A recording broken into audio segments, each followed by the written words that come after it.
Chapters 7 through 10, James and the Giant Peach by Roald Dahl. The two women and the small boy stood absolutely still on the grass underneath the tree, gazing up at this extraordinary fruit. James's little face was glowing with excitement. His eyes were as big and bright as two stars. He could see the peach swelling larger and larger, as clearly as if it were a balloon being blown up. In half a minute, it was the size of a melon. In another half minute, it was twice as big again. "Just look at it growing," Aunt Spiker cried. "Will it ever stop?" Aunt Sponge shouted, waving her fat arms and starting to dance around in circles. And now it was so big it looked like an enormous butter-colored pumpkin dangling from the top of the tree. "Get away from that tree trunk, you stupid boy," Aunt Spiker yelled. "The slightest shake, and I'm sure it'll fall off. It must weigh 20 or 30 pounds at least." The branch that the peach was growing upon was beginning to bend over further and further because of the weight. "Stand back," Aunt Sponge shouted. "It's coming down. The branch is going to break." But the branch didn't break. It simply bent over more and more as the peach got heavier and heavier. And still it went on growing. In another minute, this mammoth fruit was as large and round and fat as Aunt Sponge herself, and probably just as heavy. "It has to stop now," Aunt Spiker yelled. "It can't go on forever." But it didn't stop. Soon it was the size of a small car and reached halfway to the ground. Both aunts were now hopping around and around the tree, clapping their hands and shouting all sorts of silly things in their excitement. "Alleluia!" Aunt Spiker shouted. "What a peach! What a peach!" "Terrifico!" Aunt Sponge cried out. "Magnifico! Splendifico! And what a meal!" "It's still growing!" I know! As for James, he was so spellbound by the whole thing that he could only stand and stare and murmur quietly to himself. "Oh, isn't it beautiful? It's the most beautiful thing I've ever seen."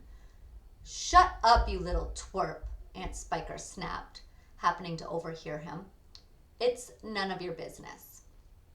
"That's right," Aunt Sponge declared. "It's got nothing to do with you whatsoever.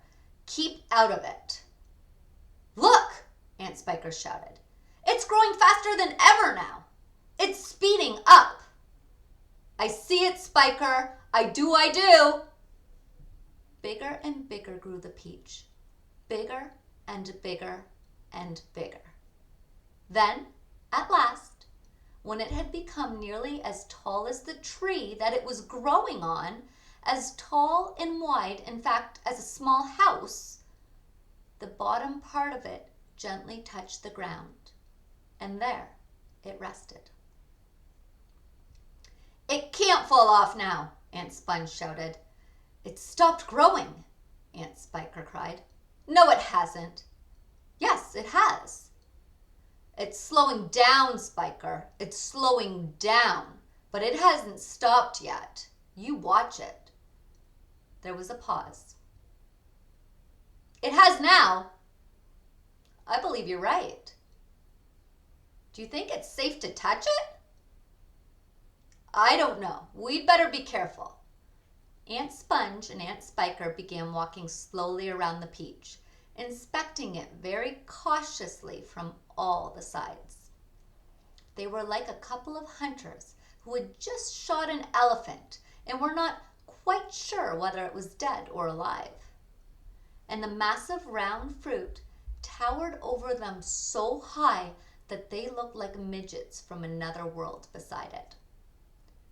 The skin of the peach was very beautiful, a rich, buttery yellow with patches of brilliant pink and red.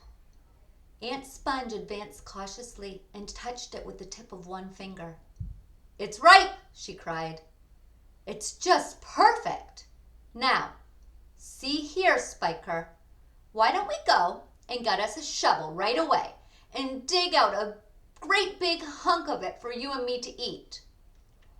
"No," Aunt Spiker said, "not yet." "Why ever not?" "Because I said so." "But I can't wait to eat some," Aunt Spiker cried out. She was watering at the mouth now, and a thin trickle of spit was running down one side of her chin. "My dear Sponge," Aunt Spiker said slowly, winking at her sister and smiling a sly, thin-lipped smile, "there's a pile of money to be made out of this, if only we can handle it right. You wait and see." Chapter 8. The news that a peach, almost as big as a house, had suddenly appeared in someone's garden spread like wildfire across the countryside, and the next day a stream of people came scrambling up the steep hill to gaze upon this marvel. Quickly, Aunt Sponge and Aunt Spiker called in carpenters and had them build a strong fence around the peach to save it from the crowd. And at the same time, these two crafty women stationed themselves at the front gate with a large bunch of tickets and started charging everyone for coming in. Roll up," Aunt Spiker yelled. "Only 1 shilling to see the giant peach." "Half price for children under 6 weeks old," Aunt Sponge shouted. "One at a time, please. Don't push. You're all going to get in." "Hey, you, come back! There! You haven't paid!" By lunchtime, the whole place was a seething mass of men, women, and children, all pushing and shoving to get a glimpse of this miraculous fruit. Helicopters were landing like wasps all over the hill, and out of them poured swarms of newspaper reporters, cameramen, and men from the television companies. "It'll cost you double to bring in a camera," Aunt Spiker shouted. All right, they answered. "We don't care." And the money came rolling into the pockets of the 2 greedy ants.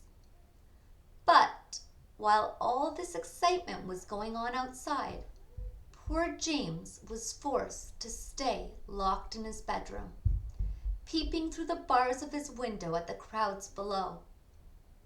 "The disgusting little brute will only get in everyone's way if we let him wander about," Aunt Spiker had said early that morning. "Oh, please," he had begged.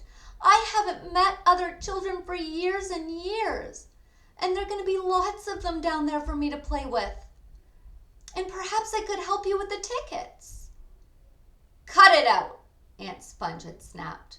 "Your Aunt Spiker and I are about to become millionaires, and the last thing we want is the likes of you messing things up and getting in the way."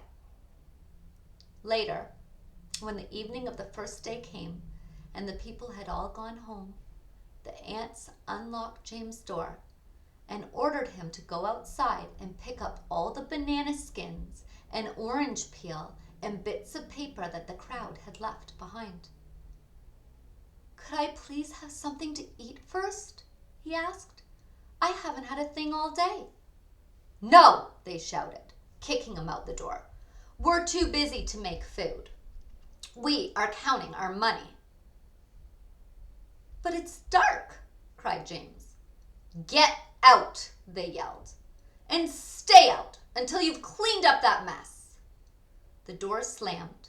The key turned in the lock. Chapter 9.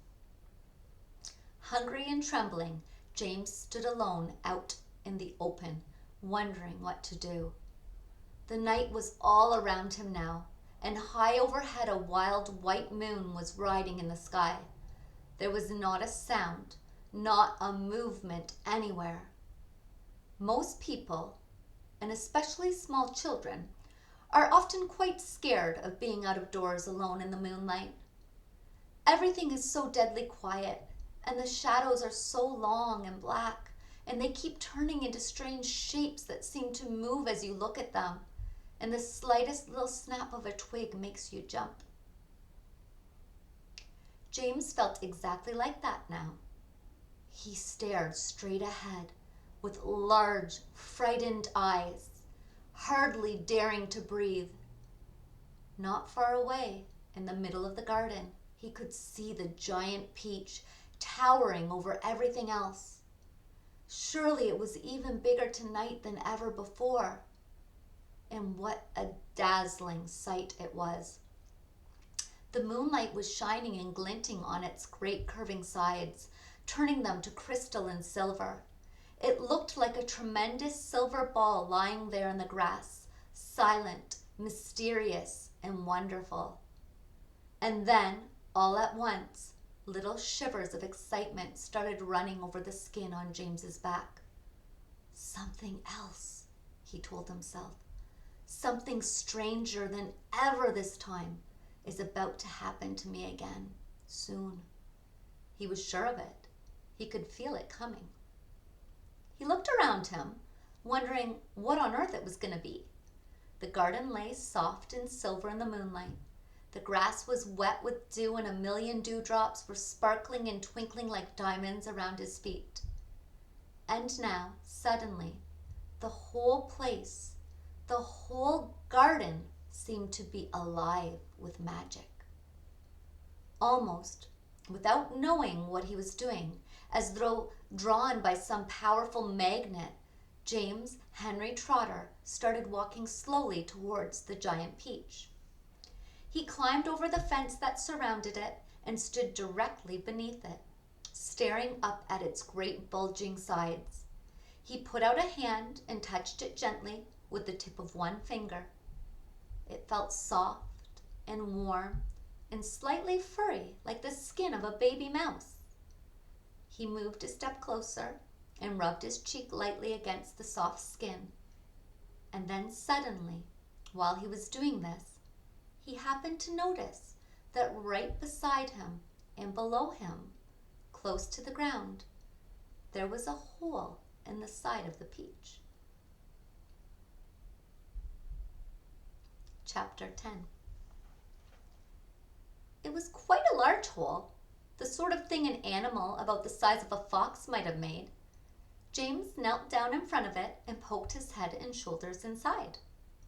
He crawled in. He kept on crawling. This isn't just a hole, he thought excitedly. It's a tunnel. The tunnel was damp and murky, and all around him there was the curious, bittersweet smell of fresh peach. The floor was soggy under his knees. The walls were wet and sticky, and peach juice was dripping from the ceiling. James opened his mouth and caught some of it on his tongue. It was delicious. He was crawling uphill now, as though the tunnel were leading straight toward the very center of the gigantic fruit. Every few seconds he paused and took a bite out of the wall. The peach flesh was sweet and juicy and marvelously refreshing. He crawled on for several more yards, and then suddenly, bang! The top of his head bumped into something extremely hard, blocking its way. He glanced up.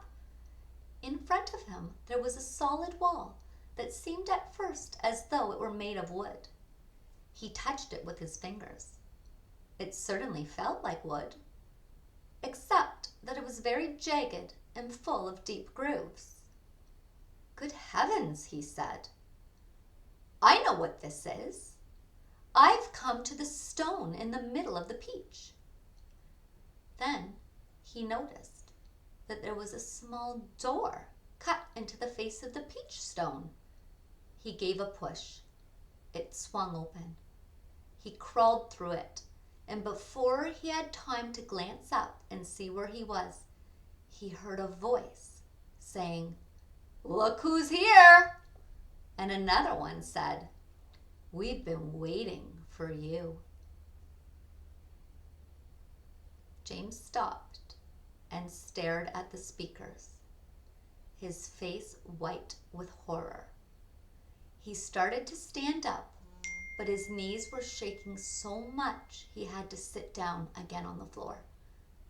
He glanced behind him, thinking he could bolt back into the tunnel the way he had come, but the doorway had disappeared. There was now only a solid brown wall behind him.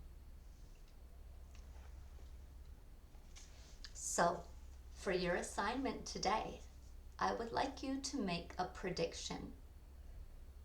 A prediction is where you take the information that you've received and you try to guess what's going to happen in the future. So tomorrow, when I read the story, I want you to try and guess what is going to happen next. Who do you think is waiting for James in the middle of the peach? I look forward to seeing your responses, and have a wonderful day, students.